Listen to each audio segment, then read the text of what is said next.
Thamoi, Thamoi, aigi Thamoi. Thamoi nungda nangi saktam yekli.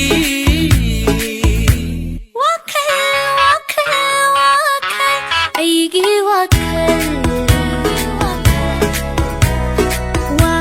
nungda nangi wakal kali.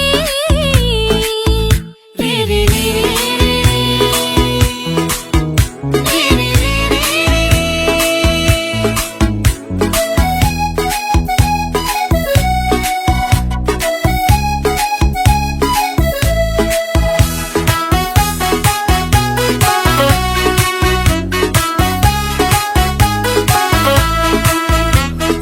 Thamoi ase nangi oina lauro, wakal ase nangi dama ngaure.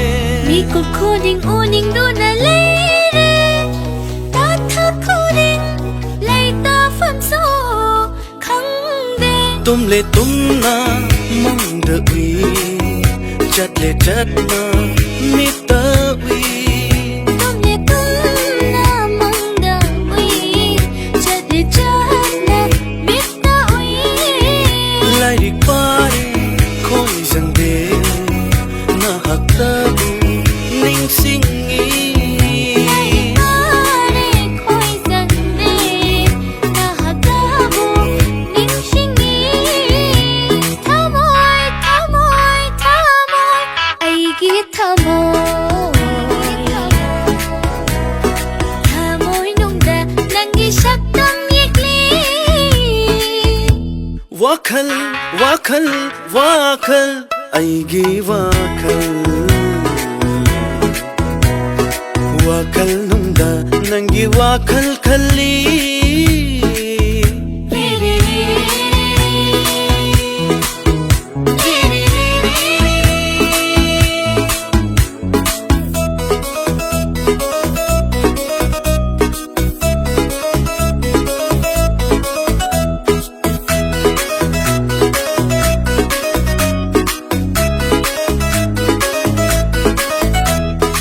Adoptuna chakrabadi nangna pirabani mikuptuda biday. Mongfam ani suba pamdi aidi, laubang amloy kaina kudon bida. Nangi dama hingi khan bunsi lay bun ngairi ay.